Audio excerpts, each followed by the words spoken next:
अस्सलाम वालेकुम व्यूअर्स जी। तो ईमान्स किचन में खुश आमदीद। आज हम बनाएंगे बहुत सादा सा मटर पुलाव। तो बिस्मिल्लाहिर्रहमानिर्रहीम। सबसे पहले हमने प्याज लेना है। प्याज को एक नॉर्मल प्याज को बारीक काट के उसमें आपने घी को नॉर्मल घी थोड़ा सा जितना कि कुकिंग ऑयल मुझे चाहिए था, मैंने 4 से 5 चम्मच छोटे तो घी के लिए उसमें मैंने फ्राई किया है। प्याज को हल्का सा गोल्डन करना है, बिल्कुल गोल्डन, इतना गोल्डन नहीं, हल्का।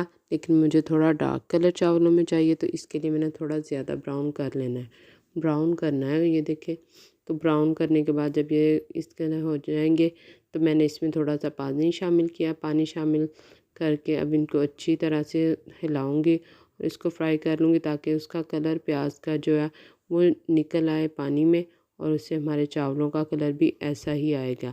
अब इसको हमने ऐसे इसमें नमक शामिल करना है। हमने नमक शामिल करने के बाद ये ध्यान में रखना है कि जितना हमें चावलों में नमक चाहिए अभी शामिल कर लेंगे।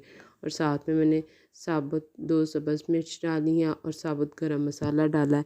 चावलों का जब भी पुलाव बनाए तो उसमें गरम मसाला साबुत ही शामिल करें, जो कि टेस्ट में भी बहुत अच्छा लगता है और बाद में चावलों में भी अच्छा लगता है खाने में भी। तो ये चीज़ें शामिल करनी है और इसमें कुटी हुई सब्ज़ मिर्च डालते हैं। और साथ में मैंने ये मटर के दाने जो हैं वो निकाल लिए हैं। तकरीबन 500 ग्राम्स मटर थे, जिसमें से मैंने दाने निकाल लिए और उनको धो के अलहदा से रख लिया था।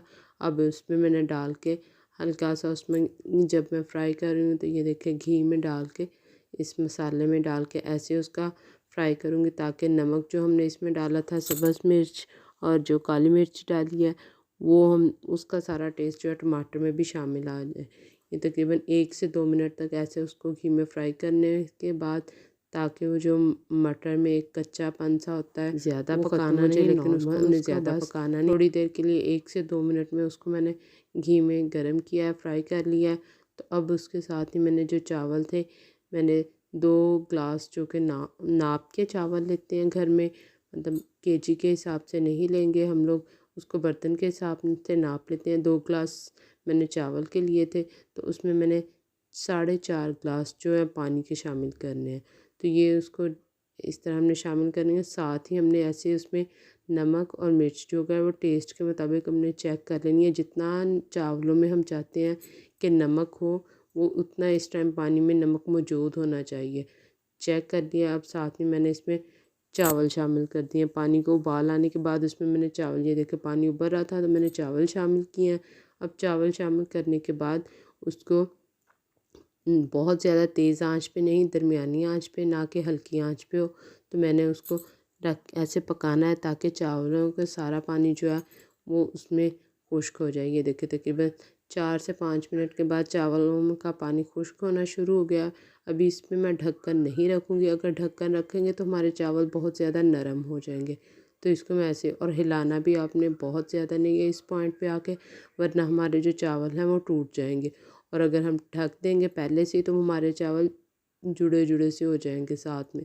ऐसे हमने इसको हिलाना नहीं, बस 1 से 2 दफ़ा हिला के। तो अब उसको देखिए जब पानी खुश्क हो गया है तो इस पॉइंट पे आके मैंने चावलों को दम पे रख देना है इस तरह कि अब पानी बिल्कुल खुश्क हो गया है। तो अब मैंने इस पॉइंट पे आके ये देखिए चावल को दम पे रख दिया। दम ने तकरीबन 5 मिनट दम पे रखने के बाद अब ये देखें मैंने जब ये ढक्कन उठाया तो माशाल्लाह से ये देखें हमारे चावल कैसे खिला खिला और बिल्कुल साफ़ चावल हैं हमारे, खिले खुले हैं बिल्कुल, और साथ जुड़े भी नहीं हैं। ये देखिए हमारे माशाल्लाह से कितने प्यारे चावल हैं।